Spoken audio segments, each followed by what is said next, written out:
Assalamualaikum warahmatullahi wabarakatuh.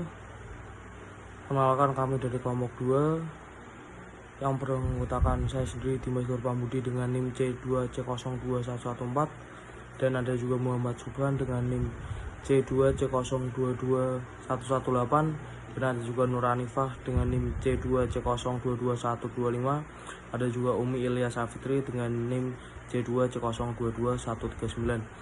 Di sini kami akan mempresentasikan tentang bab 2 yaitu fragmentasi.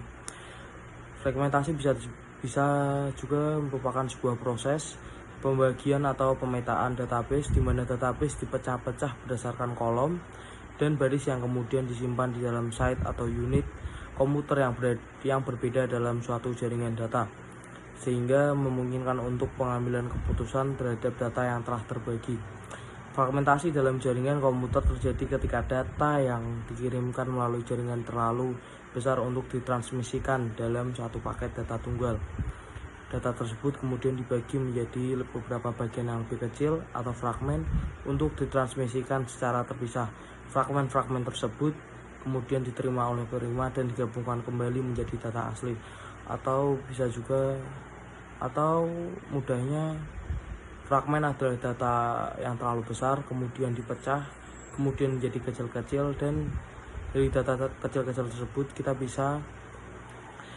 bisa mengedit atau menyimpan data kecil tersebut secara masing-masing, dan juga kita bisa menggabungkan data kecil-kecil tersebut dan menjadi data yang asli. Maksimum Transfer Unit atau MTU. Setiap lapisan protokol data link memiliki format frame-nya sendiri. Salah satu file frame tersebut didefinisikan dalam bentuk atau format ukuran maksimum untuk file data. Ketika datagram dibungkus atau NK+ dalam sebuah frame, total ukuran datagram harus kurang dari ukuran maksimumnya. Hal ini disebabkan oleh persyaratan perangkat keras dan lunak yang digunakan dalam jaringan. Ukuran MTU. Ukuran MTU berbeda-beda untuk setiap jenis protokol lapisan fisik. Untuk protokol hyperchannel MTU-nya 65.535. Untuk protokol token-ring 16 Mbps MTU-nya 17.914. Untuk protokol token-ring 4 Mbps MTU-nya 4.464. Untuk protokol FDDI, MTU-nya 4.352. Untuk protokol Ethernet, MTU-nya 1.500. Dan untuk protokol X25, MTU-nya 576. Dan untuk protokol PPP, MTU-nya 296. Option. Di awal bab dijelaskan bahwa header datagram IP mempunyai panjang yang tetap yakni 20 byte. Sedangkan panjang header yang variabel adalah 40 byte. Oleh sebab itu, header datagram IP berkisar antara 20 hingga 60 byte. Panjang header variabel ini adalah option yang digunakan untuk kepentingan pengetesan dan debugging. Jenis-jenis option. Jenis option yang pertama yaitu no operation. No operation adalah satu byte yang digunakan sebagai pengisi antara option. Jenis option yang kedua adalah end of option, digunakan untuk pending pada akhir failed option. Jenis option yang ketiga yaitu record route, digunakan untuk mencatat router internet yang menangani datagram. Record route ini dapat mencatat hingga 9 router alamat IP. Jenis option yang keempat yaitu strict short route, digunakan oleh host asal untuk menentukan sebuah rute bagi datagram yang akan menempuh perjalanan di internet. Pengirim dalam hal ini dapat menentukan rute dengan TOS, seperti waktu tunda minimum atau maksimum throughput. Low source route mirip dengan strict source route, namun agak lebih luas. Setiap router dalam list harus dikunjungi, namun datagram dapat mengunjungi router yang lain juga. Timestamp digunakan untuk mencatat waktu yang dilakukan oleh router.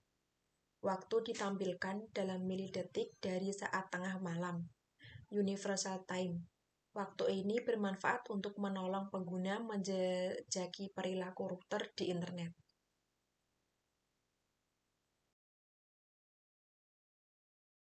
adalah sebuah blok data berukuran kecil yang berasal dari blok data digital lain untuk tujuan mendeteksi kesalahan yang mungkin saja terjadi selama transmisi atau penyimpanannya.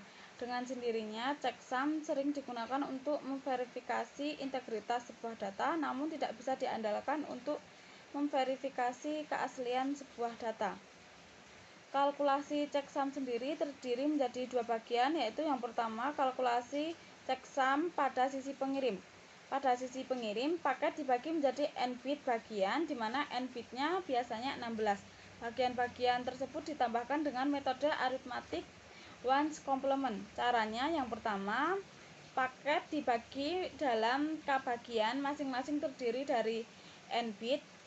Yang kedua, seluruh bagian ditambahkan bersama dengan menggunakan metode arithmetic ones complement.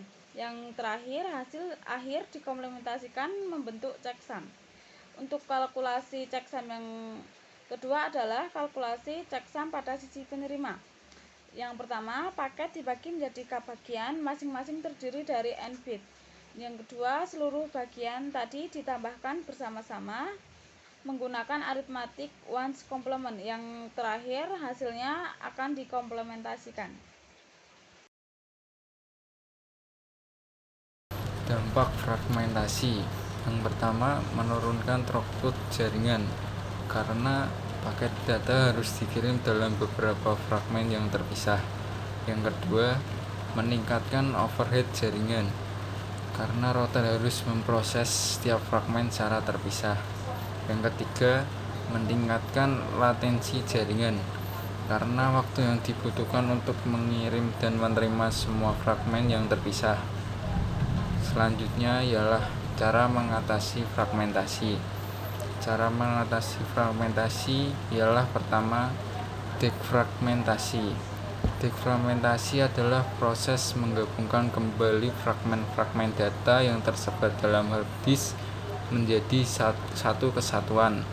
Hal ini dapat dilakukan dengan menggunakan utilitas defragmentasi yang tersedia pada komputer. Yang kedua, memperbesar ukuran MTU.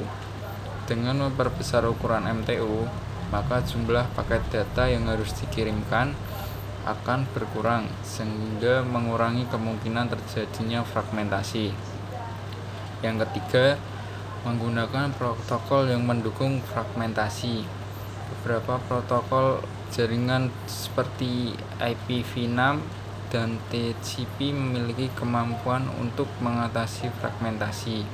Dengan menggunakan protokol yang mendukung fragmentasi, maka kemungkinan terjadinya fragmentasi dapat dikurangi. Sekian dari kelompok 2, kurang lebihnya kami mohon maaf. Wassalamualaikum warahmatullahi wabarakatuh.